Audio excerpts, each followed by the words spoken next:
Hello friends, आज का हमारा टॉपिक है C++ प्रोग्रामिंग लैंग्वेज में। आज हम पढ़ने वाले हैं मल्टी लेवल इनहेरिटेंस। आज हम सीखेंगे, डिटेल में जानेंगे कि मल्टी लेवल इनहेरिटेंस क्या होता है, प्रोग्राम में हमें इसका यूज क्यों करना चाहिए, यानी प्रोग्रामिंग के क्षेत्र में इसकी इंपॉर्टेंस क्या है, किस लिए हम मल्टी लेवल इनहेरिटेंस को यूज करते हैं। नॉर्मल भी इनहेरिटेंस हम यूज कर सकते हैं, लेकिन मल्टी लेवल इनहेरिटेंस हम क्यों यूज करते हैं अपने प्रोग्राम के अंदर, तो आज हम ये डिटेल में जानने वाले हैं। सबसे पहले हम इसकी डिफिनीशन को देखेंगे, फिर हम क्या करेंगे, इसका सिंटैक्स देखेंगे, उसके बाद रियल लाइफ एग्जांपल से हम इसको डिटेल में क्या करेंगे, समझेंगे प्रोग्राम के साथ। इससे पहले हमने डिस्कस कर लिया है सिंगल इनहेरिटेंस क्या होता है, सेकंड हमने डिस्कस किया मल्टीपल इनहेरिटेंस क्या होता है, उससे पहले भी हमने देखा कि इनहेरिटेंस क्या होता है। ये सारे हमारे मोस्ट इंपॉर्टेंट कॉन्सेप्ट है ऑब्जेक्ट ओरिएंटेड प्रोग्रामिंग लैंग्वेज के C++ प्रोग्रामिंग के अंदर, जो कि आगे चल करके आपको जावा प्रोग्रामिंग लैंग्वेज में भी सीखने को मिलता है। इसलिए ये क्या है, मोस्ट इंपॉर्टेंट टॉपिक है। अगर अभी तक इससे पहले के लेक्चर्स आपने नहीं देखे हैं तो प्लीज देख लीजिए। आज हम स्टार्ट कर रहे हैं मल्टी लेवल इनहेरिटेंस। सबसे पहले हम इसकी डिफिनीशन को देखते हैं, उसके बाद कुछ पॉइंट्स देखेंगे, फिर हम क्या करेंगे, सिंटैक्स, उसके बाद example. When first class is inherited by second class, यहाँ पर क्या कहा जा रहा है, जब पहली क्लास क्या करती है, इनहेरिट की जाती है दूसरी क्लास के जरिए, and second class is inherited by third class, और जो दूसरी क्लास होती है वो इनहेरिट की जाती है किसके जरिए, थर्ड क्लास के जरिए, and so on, called multi level inheritance. इसी प्रकार से क्या होता रहता है, जो सीक्वेंस होता है वो चलता रहता है, यानी कि वर्क होता रहता है, वही हमारा क्या कहलाता है, मल्टी लेवल इनहेरिटेंस कहलाता है। यानी मान लीजिए यहाँ पर जो हमारी फर्स्ट क्लास है ए, ये किसके जरिए इनहेरिट की जा रही है, बी इनहेरिट कर रहा है ए को, उसके बाद जो बी है इसको इनहेरिट कर रहा है सी, उसके बाद जो सी है इसको इनहेरिट कर रहा है डी, इसी प्रकार से जो डी है इसको इनहेरिट कर रहा है ए, इसी प्रकार से एन तक हो सकते हैं। यानी कि ये जो सीक्वेंस है, ये जो क्रम है, ये चलता रहता है। आप जहां पर स्टॉप करेंगे वहां पर स्टॉप हो जाएगा, नहीं तो ये चलता रहेगा। तो इस प्रकार का जो भी इनहेरिटेंस बनता है, हमारा जो सीक्वेंस बनता है, क्रम बनता है, वही हमारा क्या कहलाता है, मल्टी लेवल इनहेरिटेंस। यानी इसमें जो लेवल होता है वो मल्टी होता है, इसीलिए इसका नेम भी मल्टी लेवल इनहेरिटेंस रखा गया है। नेक्स्ट पॉइंट की हम बात करते हैं। नेक्स्ट पॉइंट क्या है हमारा, इन this type of inheritance each derived class is the base class for the next class. यानी जो इस टाइप का मल्टी लेवल इनहेरिटेंस होता है, इसमें क्या होता है, इस प्रकार के इनहेरिटेंस में हर एक यानी प्रत्येक डिराइव्ड क्लास क्या होती है, बेस क्लास होती है, किसके लिए, अपनी नेक्स्ट क्लास के लिए। मान लीजिए यहाँ पर क्या है, हमारा ए है, ये क्या है, हमारी बेस क्लास है। यहाँ पर मान लेते हैं ये हमारी क्या है, बेस क्लास है, ये ए वाली जो है। अब इसको इनहेरिट कौन कर रहा है, बी इनहेरिट कर रहा है। अब बी इनहेरिट कर रहा है तो ये डिराइव्ड क्लास होगा, तभी तो बेस क्लास को इनहेरिट करता है। तो ये हमारा क्या है, डिराइव्ड क्लास हो गया, डिराइव्ड क्लास हो गया। अब जैसे ही इस क्लास को कोई अदर क्लास इनहेरिट करेगा, मान लो सी इनहेरिट कर रहा है बी को, तो अब बी सी जो है वो इनहेरिट कर रहा है बी को, तो सी के लिए जो बी है ये क्या हो जाएगी, बेस क्लास हो जाएगी। ये क्या हो जाएगा, बेस क्लास हो जाएगा, और जो सी है ये क्या हो जाएगा, डिराइव्ड क्लास हो जाएगा। इसी प्रकार से जो सीक्वेंस होता है वो चलता रहता है। अब सी को डी ने इनहेरिट किया तो डी जो होगा ये क्या हो जाएगा, डिराइव्ड क्लास हो जाएगा, लेकिन जो सी है ये इसके लिए क्या हो जाएगा, बेस क्लास हो जाएगा। यानी कि सी जो है ये किसके लिए, डी के लिए बेस क्लास हो जाएगा, लेकिन सी भी कभी डिराइव्ड क्लास था। इसी प्रकार से बी भी कभी ना कभी डिराइव्ड क्लास था, लेकिन अगर उसको आगे से एक्सेस किया जा रहा है तो वो क्या हो जाएगा, आगे वाली क्लास के लिए जो उसके बाद क्लासेस आ रही हैं उसके लिए वो बेस क्लास बनता हुआ चला जाएगा। यानी कि इस प्रकार से जैसे हमारे पेरेंट्स होते हैं, पेरेंट्स के जो बच्चे होते हैं वो भी कभी ना कभी पेरेंट्स बनते हैं। इसी प्रकार से एक सीक्वेंस जो होती है, जनरेशन जो होती है वो चलती रहती है। सेम वही कंडीशन यहाँ पर भी अप्लाई हो रही है। यहाँ पर क्या हो रहा है, जो हमारी बेस क्लास थी, यानी कि कभी ना कभी बेस क्लास थी, वो कभी ना कभी डिराइव्ड क्लास बनी है। यानी कि जो हमारी यहाँ पर बेस क्लास तो हमेशा बेसिक क्लास रहेगी, लेकिन यहाँ पर क्या हो रहा है, जो हमारी डिराइव्ड क्लास है वो कभी ना कभी बेस क्लास बन रही है। यानी कि डिराइव्ड क्लास, बेस क्लास दोनों बन रही है यहाँ पर। यही हमारा क्या होता है, मल्टी लेवल इनहेरिटेंस होता है। यहाँ से आपको ये कॉन्सेप्ट अच्छे से समझ में आया होगा। यहाँ पर हो क्या रहा है, अगर आप डिटेल में इसको आसानी से समझते हैं तो ए हमारी क्या है, बेस क्लास है, उसके बाद जो बी है हमारी वो क्या है, डिराइव्ड क्लास है। लेकिन सी जो है ये हमारी क्या है, ये भी डिराइव्ड क्लास है। लेकिन सी के लिए जो बी है ये क्या हो चुकी है, बेस क्लास हो चुकी है। इसी प्रकार से जो सी है हमारी डिराइव्ड क्लास है, लेकिन जब इसको डी एक्सेस कर रहा है तो डी के लिए जो हमारी सी है ये क्या बन चुकी है, यहाँ से बेस क्लास बन चुकी है। इसी प्रकार से आगे एन तक जहां तक आप इसको एक्सेस करेंगे जो हमारी डिराइव्ड क्लास बनती हुई जाएगी वो नेक्स्ट क्लास के लिए क्या बनती हुई चली जाएगी, हमारी बेस क्लास बनती हुई चली जाएगी। इस प्रकार से जो सीक्वेंस है ये क्या होता रहता है, चलता रहता है। अब थर्ड पॉइंट हमारा क्या कहता है, थर्ड पॉइंट को हम डिस्कस करते हैं। थर्ड पॉइंट है, in this type of inheritance at least 3 class are compulsory, यानी इस प्रकार के इनहेरिटेंस में 3 क्लासेस क्या होती हैं, कंपलसरी होती हैं। इससे पहले हमने मल्टीपल इनहेरिटेंस पढ़ा था, उसमें भी कंपलसरी थी 3 क्लासेस। उसी प्रकार से मल्टी लेवल इनहेरिटेंस में भी 3 क्लासेस होना कंपलसरी है। अगर आप 3 क्लासेस नहीं रखेंगे, 2 ही क्लास रखेंगे तो हमारा सिंगल इनहेरिटेंस बन जाएगा। लेकिन मल्टीपल इनहेरिटेंस को समझने के लिए हमारे पास 3 क्लासेस होना कंपलसरी होता है, जिसमें से क्या होती है, हर एक क्लास नेक्स्ट क्लास के लिए बेस क्लास बनती हुई चली जाती है। ए है हमारी तो ये नेक्स्ट के लिए क्या हो जाएगी, नेक्स्ट इसकी डिराइव्ड क्लास होगी। अब ये जो बी है डिराइव्ड क्लास थी, नेक्स्ट के लिए क्या हो जाएगी, ये हमारी बेस क्लास हो जाएगी। इस प्रकार से जो सीक्वेंस होता है वो क्या होता रहता है, चलता रहता है। अब हम क्या करेंगे, इसके लिए सबसे पहले हम क्या बनाते हैं, एक प्रोग्राम बनाते हैं जहां से आपके सारे कॉन्सेप्ट क्या हो जाएंगे, अच्छे से क्लियर हो जाएंगे। यहाँ पर हम क्या करेंगे, जो हर एक क्लास होगी, यानी कि जितनी भी क्लास होगी, जैसे हमारी फर्स्ट क्लास थी, क्या मान लेते हैं फर्स्ट क्लास हमने ए नेम की बनाई थी। अब ये फर्स्ट क्लास नंबर ए हो गई। उसके बाद सेकेंड क्लास क्या हो गई, हमारी बी हो गई। और थर्ड क्लास हमारी क्या हो गई, सी हो गई। 3 क्लास पे ही लेते हैं हम। तो यहाँ पर जो इनहेरिट सी बी जो है इनहेरिट कर रहा है किसको, ए को। उसके बाद जो यहाँ पर सी है वो किसको इनहेरिट कर रहा है, बी को इनहेरिट कर रहा है। तो ये हमारी बेस क्लास थी, ये भी हमारी बेस क्लास बनेगी, ये हमारी डिराइव्ड क्लास लास्ट वाली रह जाएगी। अब यहाँ पर अगर हम एक एग्जांपल से समझे तो यहाँ पर क्या करना है, मान लीजिए हमारे जो फर्स्ट क्लास है वो ए नेम की है, जिसमें हमें क्या करना है, एडिशन करना है। सेकंड हमारी एस नेम की है, जिसमें हमें सब्ट्रैक्शन करना है। थर्ड क्लास हमारी मल्टीप्लिकेशन नेम की है, जिसमें हमें यानी एम नेम की है, जिसमें हमें मल्टीप्लिकेशन का काम करना है। ये 3 हमारे पास क्या है, क्लासेस हैं। अब मान लेते हैं जो हमारी क्लास नंबर 1 है, यानी कि ए है, कोई बंदा ए है, कोई बंदा एस है, एस नेम का है, कोई बंदा एम नेम का है। 3 लोग हैं यहाँ पर और तीनों को काम दिया गया है। जो फर्स्ट ए वाला है इसको सिर्फ क्या करना है, एडिशन करना है। लेकिन जो एस वाला है इसको एडिशन प्लस सब्ट्रैक्शन दोनों काम करने हैं।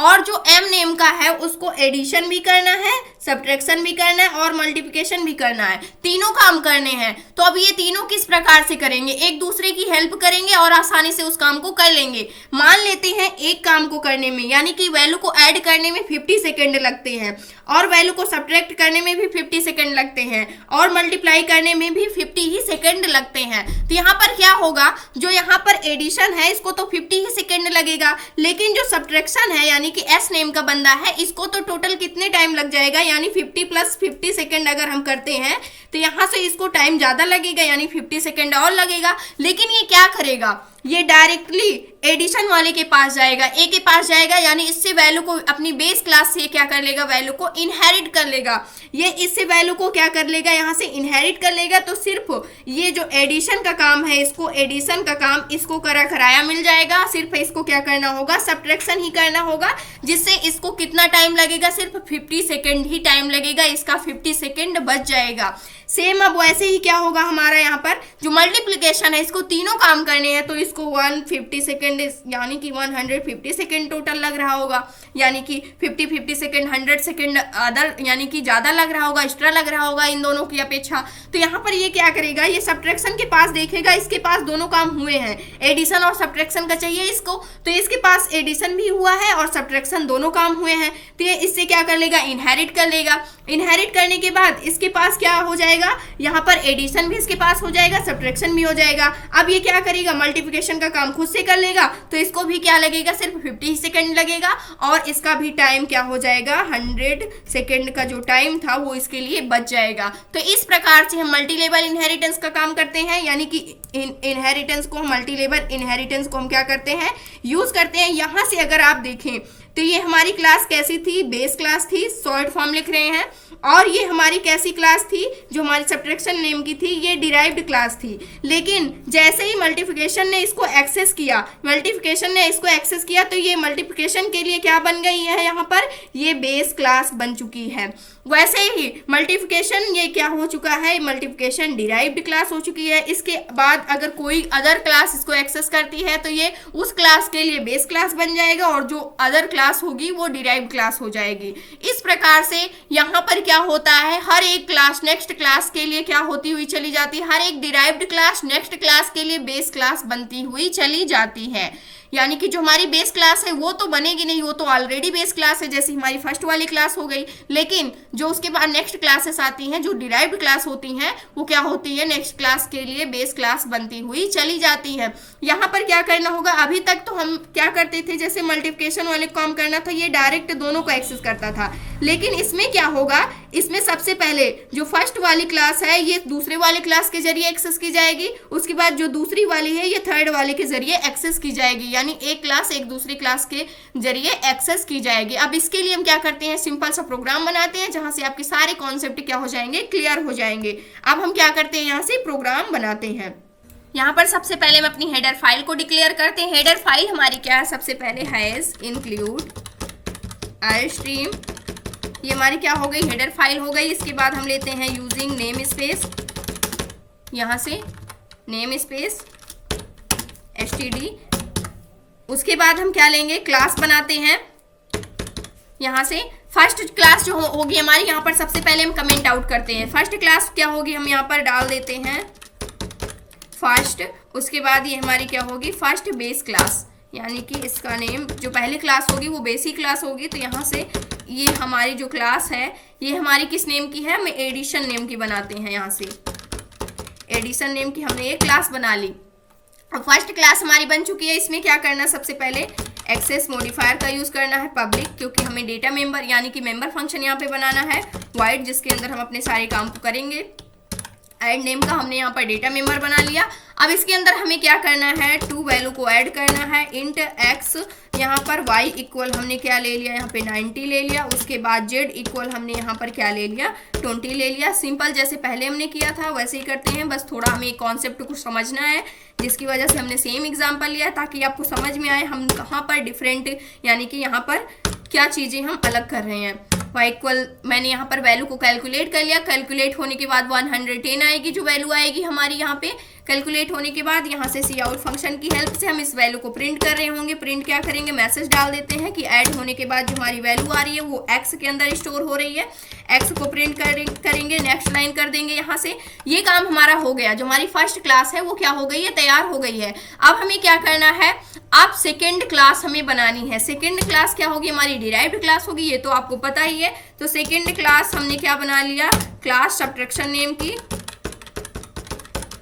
सब्ट्रैक्शन नेम की हमने यहाँ पर सेकेंड क्लास बना लिया। उसके बाद इसका जो हमने नेम दिया, सब्ट्रैक्शन नेम की क्लास बनाया, ये इनहेरिट करेगा अपनी बेस क्लास को, यानी जो हमारी डिराइव्ड क्लास होगी इसमें नेक्स्ट क्लास जो भी आती हुई जाएगी वो फर्स्ट उसके पहले वाली अपने पहले वाली क्लास को एक्सेस करते हुए जाएगी, यानी इनहेरिट करते हुए जाएगी। तो सब्ट्रैक्शन एडिशन वाली क्लास को इनहेरिट करेगी। इनहेरिट कैसे करेगी, यहाँ से हम क्या करेंगे, यहाँ पर सबसे पहले कॉलन का यूज करेंगे। उसके बाद हम क्या करेंगे, यहाँ से एक्सेस मॉडिफायर का यूज करेंगे पब्लिक, जो कि हमें रखना है हमेशा।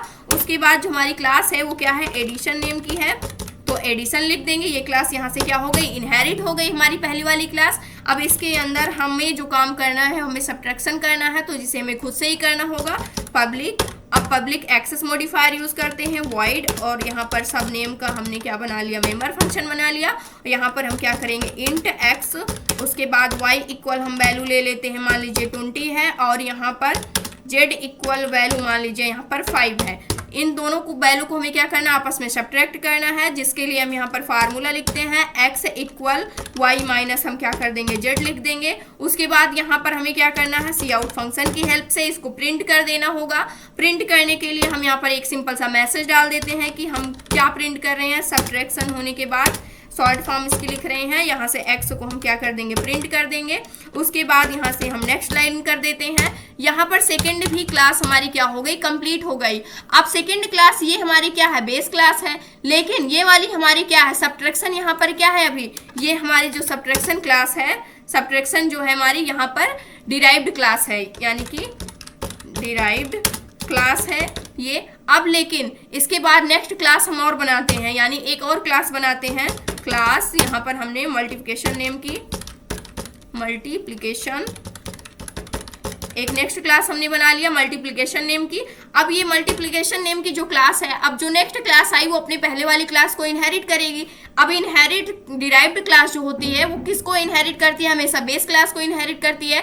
तो मल्टीप्लिकेशन के लिए ये वाली जो हमारी यहाँ पर सब्ट्रैक्शन क्लास है, ये क्या हो जाएगी, यहाँ पर हमारी ये क्लास क्या हो जाएगी, अब बेस क्लास बन जाएगी। पहले तो ये डिराइव्ड क्लास थी, लेकिन जैसे ही कोई अदर क्लास इस क्लास को एक्सेस करने की कोशिश कर रहा है, वैसे ही हमारी क्लास क्या हो जाएगी, बेस क्लास हो जाएगी। यही हमारा क्या होता है, मल्टी लेवल इनहेरिटेंस होता है।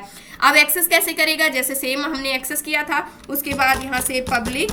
अब यहाँ पर सिंपल सा हमें किसको एक्सेस करना है, इस क्लास को एक्सेस कर लेना है। इसके अंदर हमारा एडिशन का भी काम हुआ है, ये भी डायरेक्ट इनहेरिट हो जाएगा। तो यहाँ से हमने इसको एक्सेस कर लिया। अब इस क्लास के लिए हमें क्या करना है, सब्ट्रैक्शन को हमने एक्सेस किया, लेकिन इसके अंदर दोनों काम हमारे हो रहे हैं, एडिशन भी, क्योंकि इसने पहले से इनहेरिट करके रखा हुआ है। ये हमारी मल्टीप्लिकेशन जो क्लास है, ये हमारी क्या हो गई, डिराइव्ड क्लास हो गई।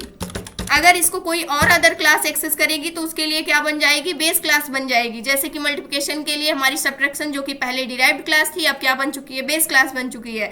सेम कंडीशन रिपीट होती रहेगी, यानी कि आगे भी। इसके बाद यहाँ से हम क्या करते हैं, पब्लिक, हमें यहाँ पर मल्टीप्लिकेशन का काम भी करना है। उसके बाद वाइड, यहाँ पर हम क्या बनाते हैं, जो फंक्शन बनाते हैं मल्टी नेम का बनाते हैं, या फिर मल्टीप्लाई, आप मल्टी नेम का ही हम शॉर्ट फॉर्म रखते हैं। उसके बाद यहाँ से हमें इसको क्या करना है, इसके अंदर जो भी काम हमें करने हैं वो हम यहाँ से करेंगे।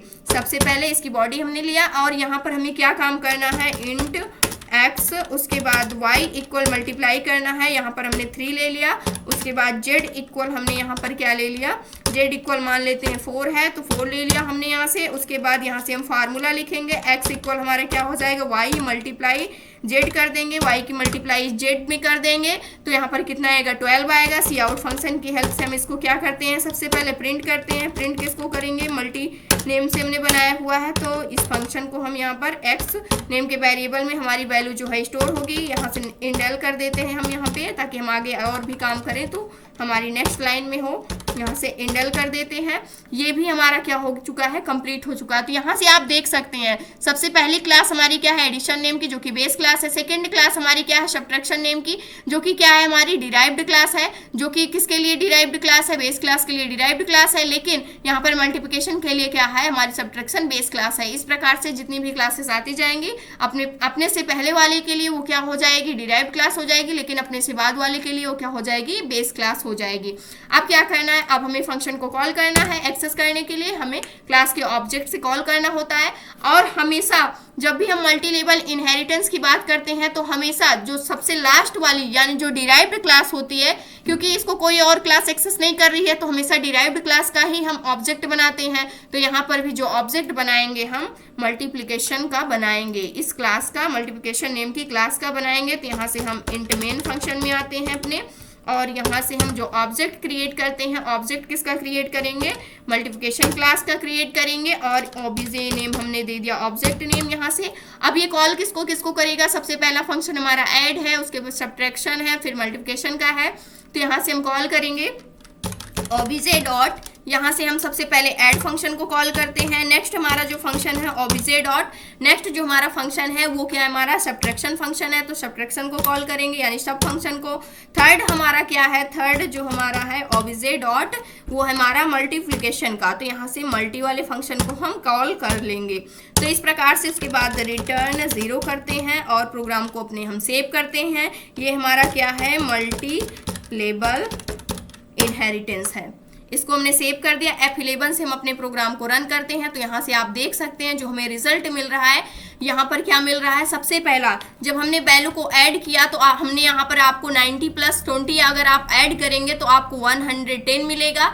अगर आप यहाँ पर 20 20 और किसको सब्ट्रैक्ट करेंगे, 20 सब्ट्रैक्ट करेंगे आप यहाँ पर 5 में, यानी कि 20 में से 5 सब्ट्रैक्ट कर देंगे तो 15 मिलेगा। उसी प्रकार से अगर आप 3 की मल्टीप्लाई 4 में करेंगे तो 12 मिलेगा। इस प्रकार से हम किसका यूज कर पा रहे हैं, यहाँ से आप देख सकते हैं यहाँ पर इसी वजह से हमें पता चलता है कि हम यहाँ पर क्या कर रहे हैं, डिराइव्ड क्लास का ऑब्जेक्ट बना रहे हैं, जिससे हमें पता चलता है कि जो हमारी अदर क्लासेस थी उसके भी फंक्शन को हम क्या कर पा रहे हैं, एक्सेस कर पा रहे हैं। यही हमारा क्या होता है, इनहेरिटेंस होता है, मल्टी लेवल इनहेरिटेंस होता है, जिसमें हम एक लास्ट डिराइव्ड क्लास का ऑब्जेक्ट बनाते हैं, लेकिन उसी क्लास के ऑब्जेक्ट के थ्रू हम सभी के फंक्शन को, मेंबर फंक्शन को क्या कर लेते हैं, एक्सेस कर लेते हैं। यानी कि इससे हमें पता चलता है कि हर एक क्लास दूसरे क्लास के डेटा को इनहेरिट कर रही है, यानी दूसरी क्लास को इनहेरिट कर रही है। तो इस प्रकार से आप अदर भी क्लासेस बना सकते हैं। यहाँ पर जितनी भी क्लासेस आप बनाना चाहें, नेक्स्ट क्लास बनाएंगे, अगर आप नेक्स्ट क्लास बनाते हैं तो ये क्लास उस क्लास के लिए क्या हो जाएगी, बेस क्लास हो जाएगी, वो क्लास इसके लिए डिराइव्ड क्लास हो जाएगी।